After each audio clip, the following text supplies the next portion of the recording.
오늘 이 시간 김재술 목사님 나오셔서 수고하고 무거운 짐진 자들이라는 제목으로 말씀 선포해 주실 때 큰 은혜 받으시길 바랍니다. 사랑하는 민들레 교회 그 여러분들, 그동안 평안하셨습니까? 평안하셨나요? 지난 주간에 며칠 일본에 가 있었는데 신동체 담임 목사님이 전화를 해서 받았습니다. 안식월로 좀 편안하게 쉼을 얻고 힐링하고 오면 좋겠는데 전화를 들어보니까 여전히 고행을 하고 있는 것 같아요. 고행. 그 신동체 목사님 스타일이 편안하게 쉴 타입이 아니에요. 고행을 하고 있는 것 같아요. 아무튼 건강한 몸으로 잘 쉼을 얻고 힐링하고 돌아오도록 교회 여러분들 계속해서 담임 목사님 위해서 기도해 주시기를 바랍니다. 여러분, 어떤 예화집에 보니까 아주 재미있는 이야기가 있었습니다. 어떤 직장에 다니는 젊은 남자가 있었습니다. 이 사람은 인생의 삶이 너무 그에게 있어서는 힘들었습니다. 말하자면 수고하고 무거운 짐을 지고 가는 그의 인생이었어요.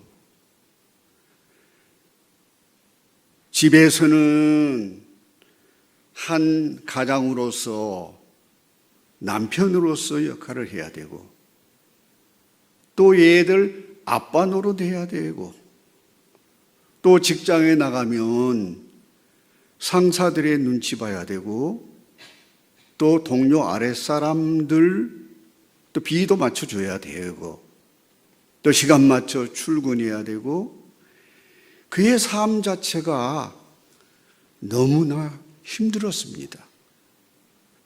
그래서 이 남자가 어느 날부터 하나님께 두 손 모아 기도를 했습니다. 하나님, 저 남자로 사는 것이 너무 무겁고 힘듭니다. 그러니 제발 저 여자로 다시 태어나게 해주세요. 여자가 되게 해주세요. 라고 기도를 간절하게 드렸어요. 그렇게 기도하던 어느 날 하나님의 응답의 음성이 들려왔습니다. 좋다. 네가 정 그렇다면 오늘부터 여자가 되거라 했단 말이에요. 이 사람이 너무너무 이제 좋아가지고 여자가 되었는데 시간 맞춰 직장에 출근할 일도 없고요. 집에서 마음대로 얘들하고 놀 수도 있고 자유롭게 지낼 수 있고 너무너무 행복하고 좋았습니다. 스트레스 받지 않고. 그런데 여러분, 그것도 잠시지. 한 달, 두 달, 몇 달 지내보니까 여자로서의 살면서 역할한다는 것이 이게 장난이 아닌 거야. 애들 울어대면 그거 애들 달래야지, 밥해야지, 설거지해야지, 빨래해야지, 하여간 이것저것 처음에는 신나가지고 좋아했는데 막상 해보니까 몇 달 동안 해보니까 이게 쉬운 게 아닌 거예요. 그래서 또 이 사람이 후회를 하게 됩니다. 아니, 내가 왜 하나님께 여자가 되가 해달라고 기도했을까? 후회를 하면서 다시 수정하여 기도를 드리게 됐습니다. 하나님, 제가 생각이 짧아서 그랬습니다. 저 다시 남자로 돌아가게 해주세요. 아니, 이 사람이 이랬다 저랬다 말이죠. 하나님 어떻게 하라고 또 이렇게 간절하게 기도를 드렸어요. 그런데 하나님께서 안 돼!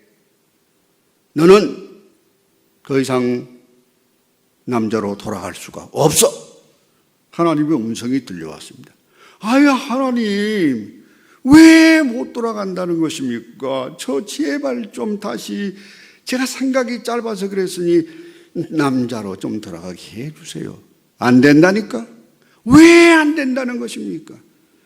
너는 이미 임신 6개월이야. 임신 6개월이야. 돌아갈 수 없어. 아, 이 사람이 그래도 몸부림을 치면서 남자로 돌아가요. 막 몸부림을 치다가 정신을 반짝 차리고 보니까 꿈이었습니다. 꿈이었어요. 꿈이었다고요.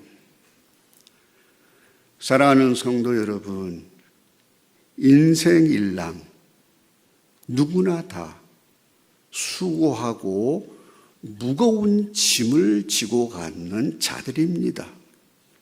오늘 예수께서 본문 성경에 말씀하신 바와 같이 수고하고 무거운 짐진 자들아, 다 나름대로 알게 모르게 인생은 무거운 짐을 지고 가고 있는 자들입니다. 우리 인생들의 삶에 있어서는 여러 가지 짐들이 있다고요. 찬송가의 가사에도 나왔습니다마는 마음의 근심, 걱정, 무거운 짐, 아니 진짜 누군가? 우리 오늘 찬송하겠습니다마는 잠시 후에요. 마음의 염려, 근심, 걱정, 괴로움의 짐, 여러 가지 질병의 짐, 그리고 경제적인 여러 가지 어려움의 짐. 젊은 남녀들은 사랑하다가 또 배신, 배반당해서 사랑의 실연의 아픔의 짐. 하여간 다 무거운 짐을 지고 가고 있어요. 그 중에서도 성경적으로 볼 때 가장 무거운 짐, 죄의 짐이죠. 죄의 짐. 인생은 누구나 다 죄 중에 있는 인생이거든요. 죄의 짐. 오늘 민들레 교회 이만한 성전 건축을 아주 아름답게 예쁘게 잘했다고요. 밖에서 보면은 그냥 평범한데 민들레 교회는 안에 들어와서 방마다 구석구석 가보면 너무너무 예쁘게 잘 꾸며놓고 잘 지어놨어요. 신동채 목사님이 가만히 보면 어떤 그 감각이 뛰어나. 생긴 것은 그렇게 안 생겼는데 해군 출신이어가지고 털털한 것 같는데 안 그래요. 아주 섬세하고 꼼꼼한 데가 있어요. 나는 전형적인 A형 타입인데요. A형인데 나도 굉장히 꼼꼼하고 섬세한 편인데 신동채 목사님은 나보다 한 수 이긴 것 같아요. 얼마나 성전을 예쁘게 잘 지어놨습니까? 하지만 성전 건축 하노라 성도 여러분들을 얼마나 애쓰고 수고하셨습니까? 얼마나 고생이 많으셨습니까? 그런데 거기서 끝나는 거 아니잖아요. 지금도 재정적으로 성전 건축 이후에 여전히 무거운 짐을 지고 가고 있잖아요. 저도 잘 안단 말이에요. 우리 사랑하는 장로님들 얼마나 성전 건축 이후에도 무거운 짐을 지고 가고 있는지 나도 알아요. 성도 여러분들 얼마나 무거운 짐을 지금도 지고 가고 있는지를 안단 말이에요. 예, 참 여러분들 고생 많았고 수고 많으셨고요. 우리 장로님들 정말로 애쓰고 수고 많으셨어요. 우리 장로님들, 성도님들 격려해 드립니다. 여러분들 축복하고 위로의 말씀을 드립니다. 오늘 이 설교를 제가 준비하게 된 동기가 바로 민들레 교회 교우들 좀 위로해 드려야 되겠다. 우리 장로님들 무거운 짐 지금까지 지고 왔는데 아직도 그 짐이 끝나지 않았고 아직도 지고 가고 있는데 좀 위로하고 격려의 말씀을 성경을 통해서 좀 드려야 되겠다 라는 뜻에서 이 말씀을 준비하게 됐어요. 담임 목사님이, 신동태 목사님이 웬만하면 안식을 안 갈 사람이에요. 안 갈 사람이에요. 그런데 성전 건축 이후에 많이 지쳤더라고요. 너무 많이 힘들어 하더라고요. 좀 힘이 필요하더라고요. 무거운 짐을 어깨에 메고 담임 목사로서의 목회를 해 나가는 데 있어서 얼마나 힘들었는지 많이 지쳤더라고요. 그래서 신 목사, 힘이 필요하니까 좀 쉬었다도 좀 와. 내가 도울 일이 있으면 도와드릴게요 라고 하기도 했습니다. 뭐 제 말 듣고 간 것은 아니겠지만 누구말 듣는 사람 아니니까. 아무튼 무거운 짐을 이렇게 지고 가고 있다고요. 모든 인생은 너나 할 것 없이 다 수고하고 무거운 짐을 지고 가는 인생들입니다. 옛말에 천석구는 천가지 근심이 있고 만석구는 만가지 근심이 있다고 했잖아요. 겉으로 보기에는 남들이 볼 때는 평안하고 아무런 염려, 근심, 걱정 없는 것처럼 보이지만은 다 사람은 마음에 무거운 짐을 지고 가고 있다고요. 여러분, 짐이 무엇입니까? 우리를 무겁게 하는 것입니다. 짐이라고 하는 것은 어깨를 무겁게 하는 거예요. 우리를 스트레스 받게 하는 거거든요. 짐이라고 하는 것은 우리의 삶을, 마음을 무겁게 하는 것이거든요. 짐 자체가 무겁게 하는 것이잖아요. 무겁게 하는 것입니다. 짐은 우리를 매우 부자유스럽게 하는 것이 짐이거든요. 짐이라고 하는 것은 우리를 괴롭게 합니다. 우리를 억누릅니다. 우리를 힘들게 합니다. 우리를 부담스럽게 합니다. 우리를 무겁게 하는 것이 짐이잖아요. 짐. 그런데 문제는 이와 같은 크고 작은 모든 짐들을 우리가 주 안에서 얼마든지 해결하고 쉼을 얻을 수 있는 줄 믿습니다. 주 안에서. 여러분, 옛날에 우리 집은요, 아주 가난한 농부의 집이었습니다. 정말로 가난한 농부의 집이었어요. 우리 부모님이 우리 사남매 어릴 때 키우는데 얼마나 힘들었겠어요. 가난한 농부의 가정이기 때문에. 그런데 어느 날 저희 아버지가 발에 종기가 하나 발생을 했는데 이것이 점점 발전을 해가지고 아주 그냥 건강에 특별한 원인도 없이 심각할 정도로 병세가 악화돼 가고 있었어요. 나중에는 전혀 활동을 하지 못하고 알아눕게 되었는데 시골이었기 때문에 뭐 대형 큰 병원에 가볼 수도 없었고요. 그래봐야 의원 정도에게 찾아가서 진단받고 뭐 치료를 받 효염이 없었습니다.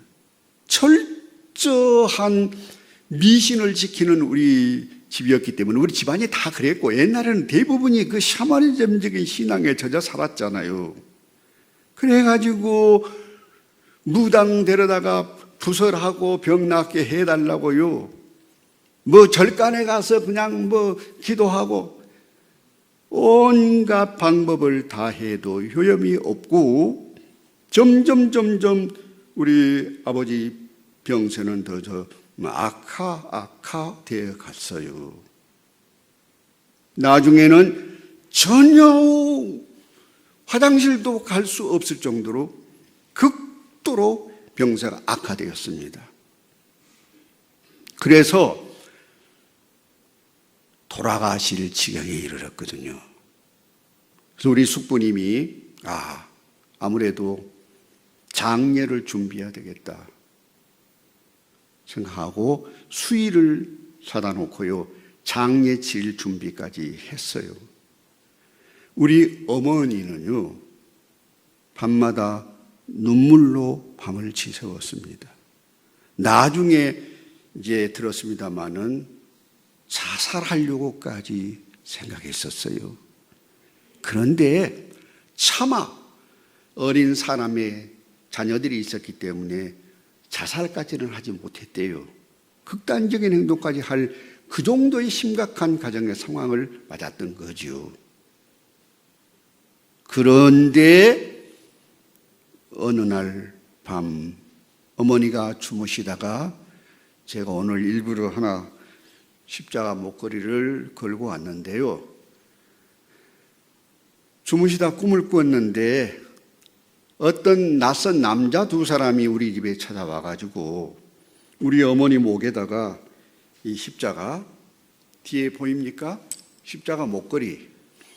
이 십자가 목걸이를 우리 어머니 목에다가 딱 걸어주고 두 사람이 사라졌어요. 그때까지만 하더라도 우리 어머니, 우리 집은 교회 교자도 모르고 철저히 미신을 지키는 집이었기 때문에 예수님 예자도 몰라요. 그런데 이 십자가 더더욱 몰라. 옛날에 시골에서. 그런데 이 목걸이를 걸어주고 갔단 말이죠. 그리고 나서 날이 밝았는데 진짜 두 남자가 우리 집에 예수 믿으라고 전도를 왔습니다. 그 중에 한 분은 시골 교회를 담임하는 남자 전도사님이었고, 한 분은 우리 집안에서 최초로 예수님을 믿었던 우리 육촌 형님이었습니다. 우리 집이 너무나 절망적인 상황을 우리 육촌 형이 알고서 예수 믿으라고 말하자면 전도 온 거예요. 그래서 우리 어머니가 꿈도 참 신기하다. 어쩌면 꿈하고 생시에 일어난 사건하고 너무 맞나?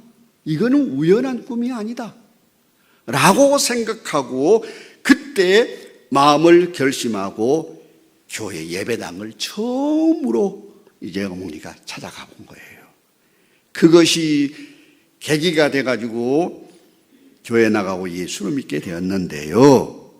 어머니가 예배당에 발걸음을 옮겨서 나가다 보니까 시골 교회에서는 거의 날마다 전도사님과 교우들이 번갈아 가면서 우리 집에 와가지고 우리 아버지 누워있는 병으로 누워있는 방에서 예배를 드리는 거예요. 막 찬송을 하고 교동문 읽고 막 찬송. 우리 아버지가 정신이 왔다 갔다 혼미한 상태에 있었는데 이 예배를 드리고 나면은 정신이 약간 돌아가지고 저 사람 데려가지 말라고 막 난리를 친 거예요. 정신이 그 순간에 또 돌아와가지고 나중에 알고 보니까 아마 사탄이 역사했는 것 같는데, 그럼에도 불구하고 우리 어머니는 이제 해볼 것 다 했으니까 무당 데려다가 굿도 해봤고 절간에 가서 비로도 받고 뭐 온갖 거 이것저것 다 해봤는데 전혀 요염이 없었으니까 마지막 유일하게 할 수 있는 길은 이 길밖에 없다. 이제 목숨을 여기다 한번 걸어봐야 되겠다 생각하고 교회를 나가게 됐던 거거든요. 이제 우리 어릴 때니까 따라서 이제 오늘날 교회 학교 주일학교지. 그 이제 어릴 때 이제 어머니 따라서 예배당에 나가게 되었고요. 그런데요. 이 날이 지나는데 어느 정도 일정 기간이 이제 몇 달이 지나가는 동안에 우리 아버지가요. 정신이 약간 정상적으로 돌아오기 시작했어요. 그래가지고요, 정신이 정상적으로 약간 돌아오니까 건강도 이제 약간씩 좋아지기 시작하고 식사도 이제 조금씩 하게 되고요. 건강이 아주 또 갑자기 이렇게 양호해지기 시작했단 말이죠.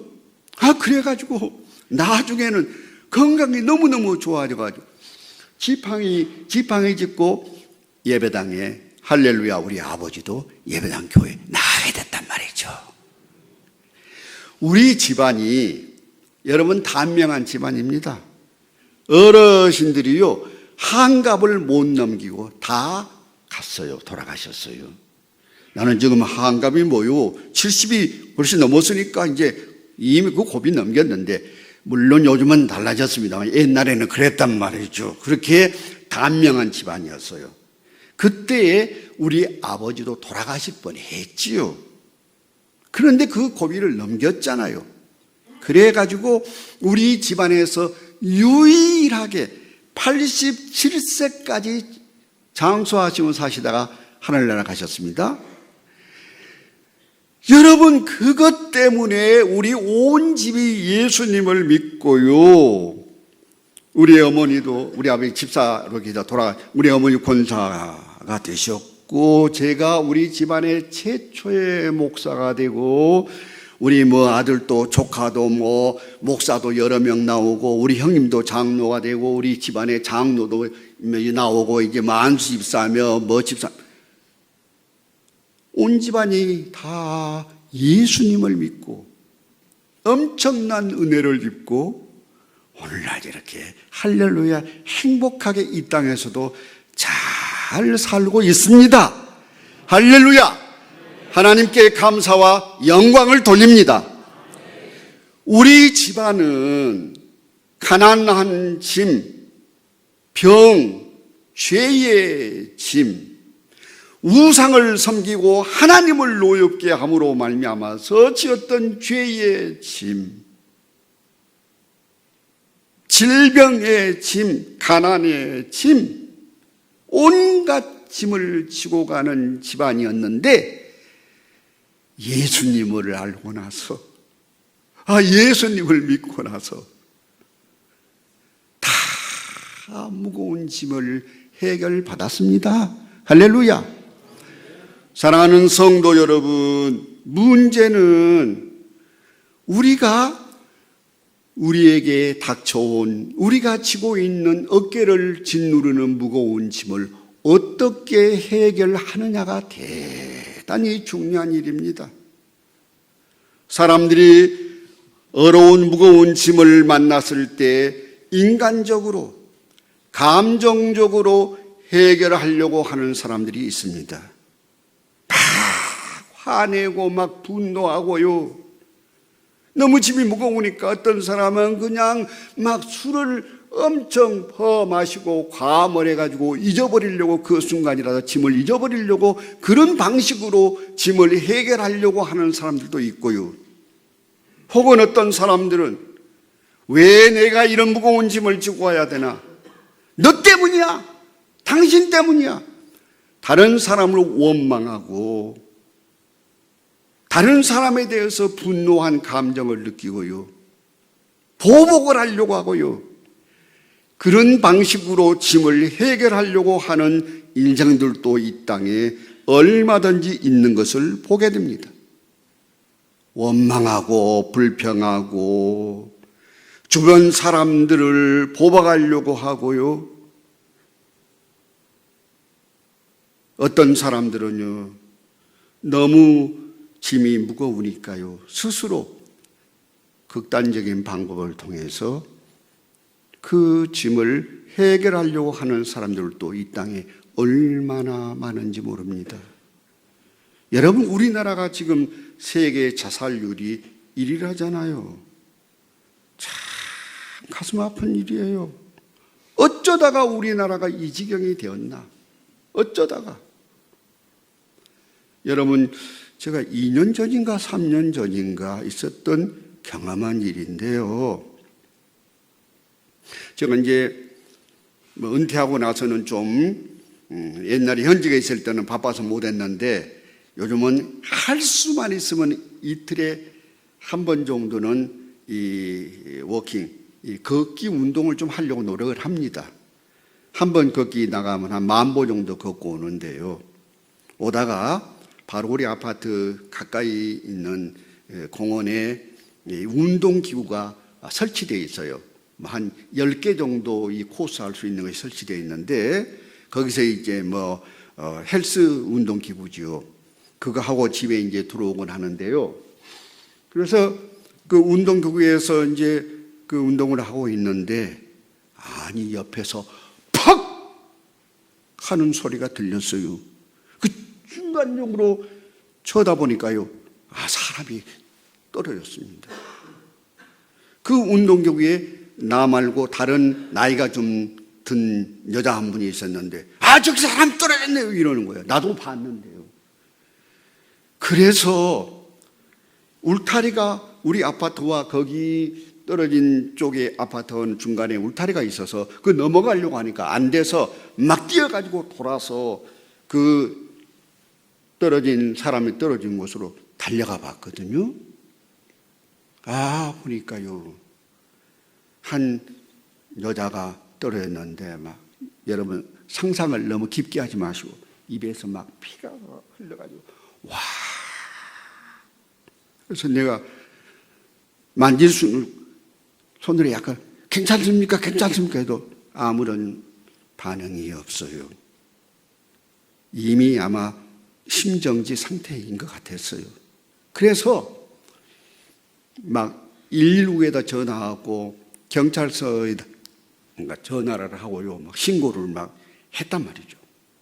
그랬더니 나중에 119 차가 오고 막 경찰이 오고 해서 가서 이 의료기구 가지고 이렇게 진단을 해보니까 이미 심정지 상태라고 그러더라고요. 그래서 나는 이제 그 광경을 보고서 집으로 들어왔는데 경찰관이 전화가 왔어요. 내가 최초 목격자이기 때문에 경찰서에 가서 좀 그 목격자 진술을 해달라는 거예요. 아니, 전화로 얘기하세요, 알려드릴게요. 아니, 가야 된대요. 가서 할 수 없이 차를 타고 경찰서까지는 가기 머니까 그러면 가까운 파출소로 가자고. 가까운 파출소에 가서 이제 진술을 했어요. 내가 목격한 상황을 본 대로 느낀 대로 다 이렇게 진술을 해줬거든요. 그리고 나서 그 다음날 내가 궁금해가지고 경찰서에다 파출소에다 전화를 해가지고 그 떨어진 사람이 도대체 사연이 뭐였습니까? 나이는 몇 살 정도 됩니까? 29살 여자 청년이었고요. 그 죽음 떨어진 사연에 대해서는 가르쳐 줄 수가 없대요. 그는 프라이버시에 해당되기 때문에 알려줄 수가 없대요, 경찰이. 그래서 뭐 때문에 떨어졌는지는 몰라요. 다만 29살 여자 처녀였고요. 아파트에서 말하자면 떨어져 자살을 한 거였어요. 성도 여러분, 무슨 사연인지는 알 수는 없지만은 얼마나 그녀가 짊어지고 가는 짐이 힘들었길래 그런 극단적인 행동을 했을까? 며칠 동안 내가 잠을 잘 수가 없었어요. 막 자꾸 상상이 돼가지고 그 상황이 아무리 우리에게 주어진 인생의 짐이 무겁고 힘들다 할지라도 그런 방식으로 짐을 해결하려고 하는 것은 옳은 방법은 아니잖아요. 오늘 이 인생의 수고하고 무거운 짐진 인생들의 그 짐을 해결할 수 있는 아주 좋은 방법이 있는데 그걸 모르니까 그런 극단적인 행동을 한다는 얘기입니다. 사랑하는 성도 여러분, 인생의 무거운 짐을 맡아주신 분이 분명히 계십니다.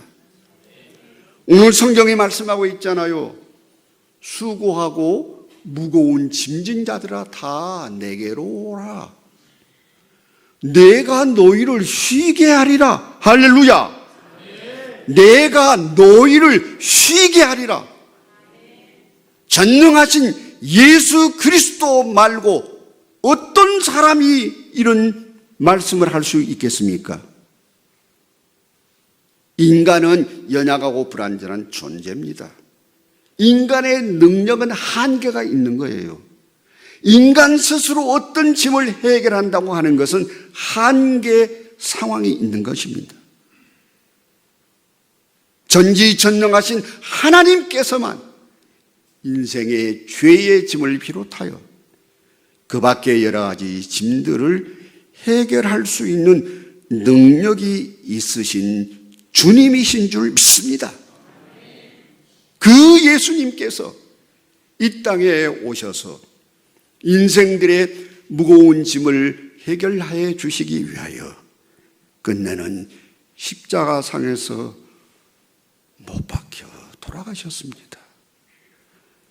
우리는 사순절 다섯째 주일을 맞이하고 보내면서 우리의 무거운 짐을 맡아주신, 우리 위하여 십자가 져 주신 그 예수 그리스도의 십자가를 묵상하고 바라보면서 경건과 절제 생활을 하면서 이 사순절 기간을 보내야 될 줄로 믿습니다. 사랑하는 성도 여러분, 우리는 너 나갈 것 없이 다 무거운 짐을 지고 가고 있습니다.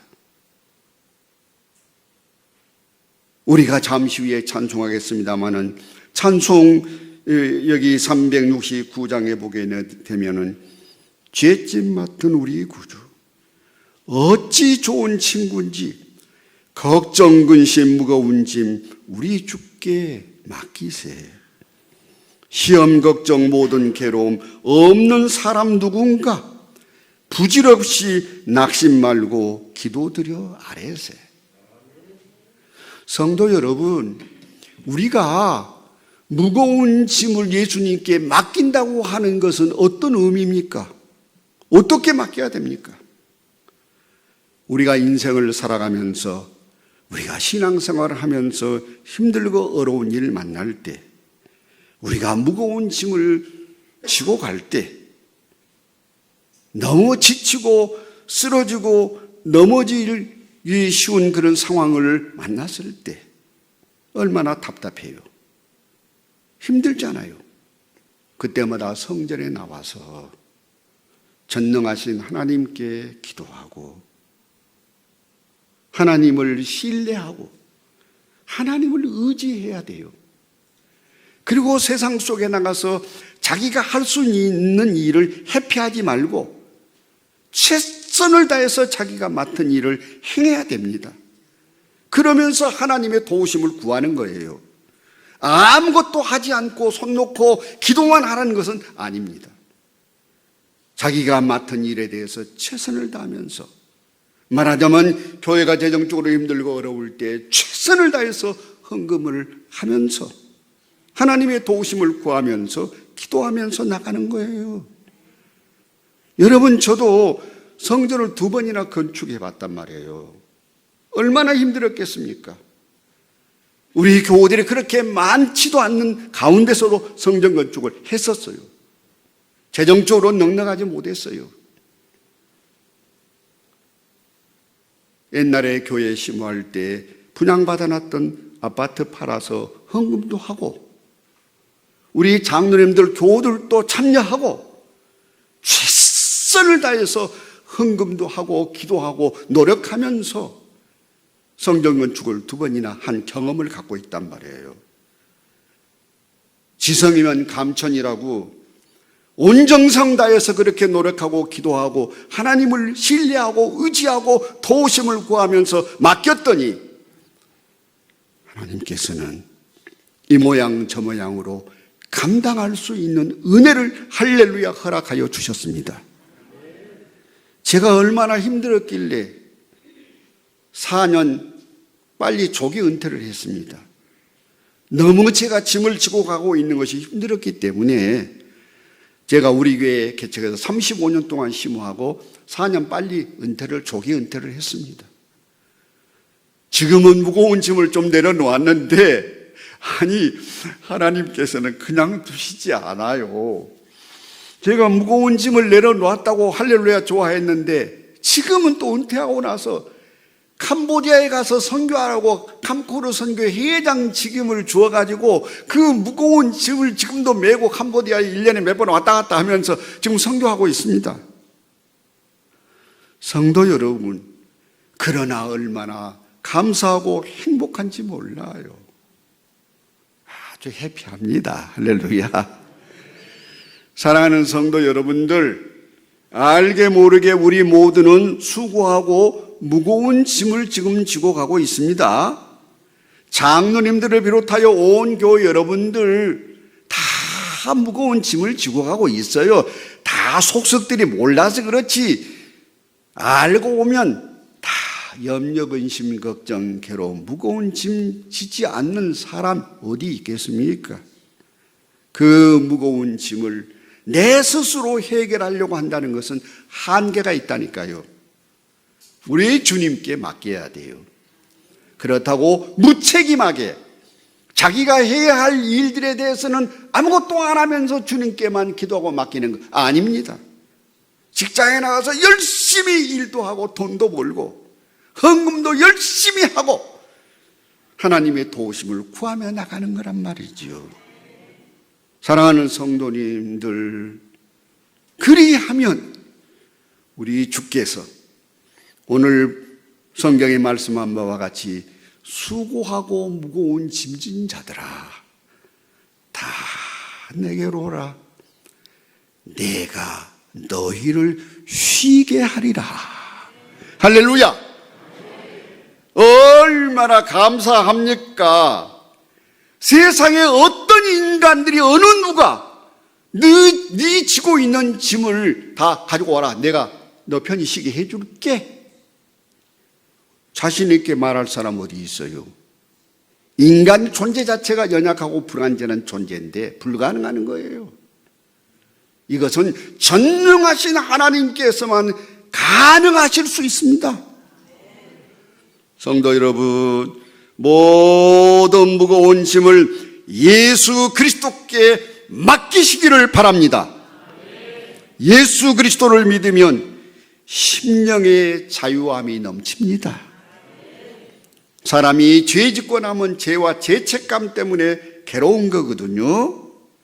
그러나 아무에게도 말할 수 없는 은밀한 중에 지은 죄라 할지라도 그것까지라도 우리 주님께 맡기면 주께서 용서해 주실 줄 믿습니다. 죄의 짐을 맡아주실 분은 예수 그리스도밖에 없어요. 누가 죄를 사해 줄 권세가 있습니까? 하나님밖에 없단 말이죠. 예수님은 이와 같은 우리 인생들의 크고 작은 무거운 짐을 맡아주시기 위하여 하늘 영광 버리시고 이 땅에 내려오셨습니다. 끝내는 십자가에 못 박혀 죽으심으로 우리 인생들의 모든 무거운 짐을 할렐루야 해결하여 주셨습니다. 사랑하는 민들레 교회 성도 여러분들, 모든 무거운 짐을 예수 그리스도께 맡기시고 주 안에서 참된 자유함을 누리시기를 주님의 이름으로 축복합니다.